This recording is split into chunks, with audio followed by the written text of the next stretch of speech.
This is Richard Lynch, you're watching ilovelimerick.com, and this is Limerick's beautiful Lough Gur.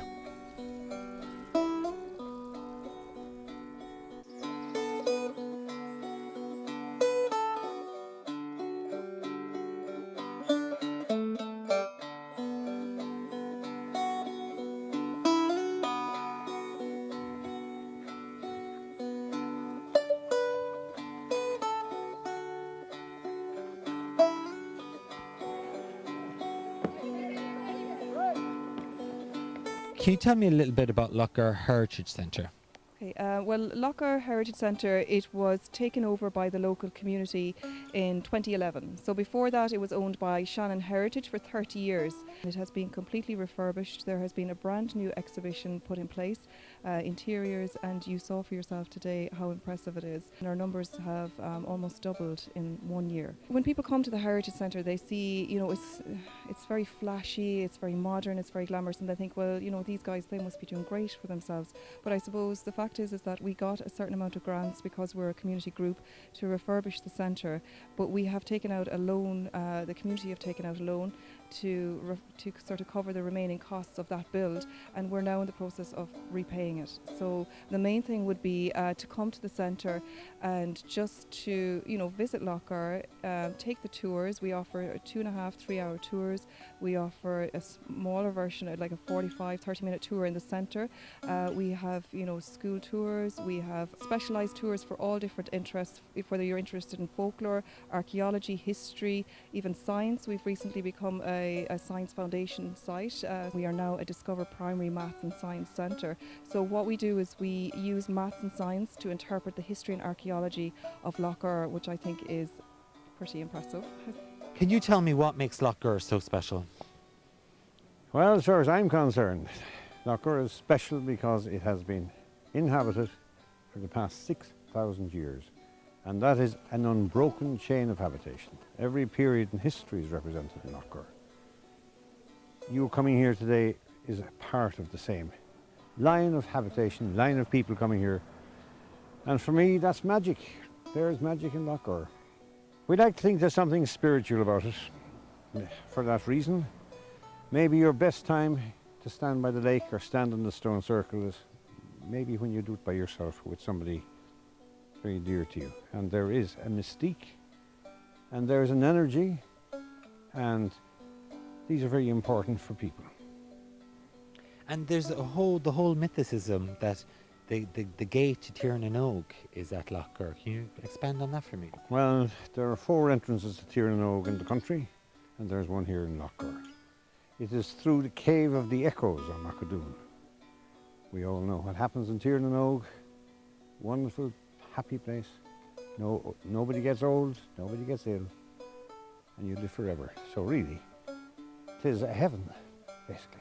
Noreen, you were born at Lough Gur. Can you talk to me about that? Absolutely. I think, of course, there's something about where you were conceived and born. You can only be born in one place, but you can live in so many places. So this place draws me back like an elastic band all my life. And so in 1951, my parents were here. My mother was a school teacher in that village over there in Herbertstown. My father worked in the creamery here, and they rented a little cottage, which now is very sad and derelict, right on the shores of that enchanted lake. What do you do when you do your work here at Lough Gur? You sing, don't you? And you chant. I am a singer. I was always, I sang. My parents, who brought me up here, would say that I sang way before I spoke. What does Lough Gur offer to the community? Offer to the world? Wouch, a sacred space. A sacred space where we can all be together, where we can all be equal, standing together there. And also it's recognising the importance of community. Well, we're standing in Grange now, which for most people, they would see this as having been one of the, I suppose it is the largest stone circle in Ireland. We thought we had maybe 200-300 field monuments in a 5 mile radius. through new studies called LIDAR, geophysical probing of the landscape, we found over 1,000 field monuments in a 5-kilometre radius. You can see today, I mean, the sun is shining, so beautiful, and a name for this circle, a lot of people call it a sun temple, because as you can see, it just receives the light and the whole place is flooded with it. And on the 21st of June, on the longest day of the year for the summer solstice, just over there, what's known as the entrance point there, people will gather on the banks at around 5 o'clock in the morning, and it'll be complete silence as the sun rises, and it is just chilling. It really is, like, it's so impressive. And then on the winter solstice as well, people gather here. This site is still in use as a place of ritual, as a place to come and contemplate, to take time out to sort of appreciate nature and practices that would have taken place back in early Bronze Age, late Neolithic times. So people are still coming here today to feel, this sort of energy that is associated with Grangestone Circle. Can you tell me a little bit talk to me about Lough Gur, Grange and archaeoastronomy? How's it all interrelated? Well, in terms of Grange Circle B, where we're now positioned, going back to about 1905, the first ideas began to emerge about the possibility that the circle had a primary axis line, and that axis line was directed at a special position of the setting sun.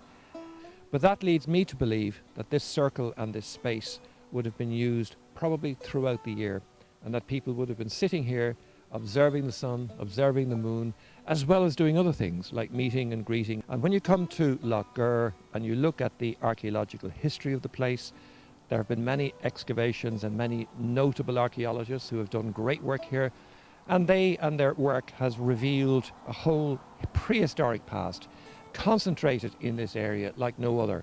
So especially around Lough Gur, peoples came here and they settled, and the remnants of their civilization are everywhere to see.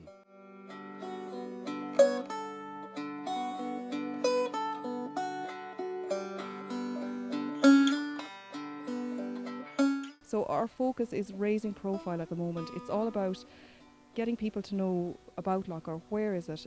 What is it all about? I know that there's so many people that in Limerick alone even that haven't heard of Lough Gur, that don't know anything about it. So it's worth a visit. It's only 21 kilometres from Limerick City, and we just want people to know about it.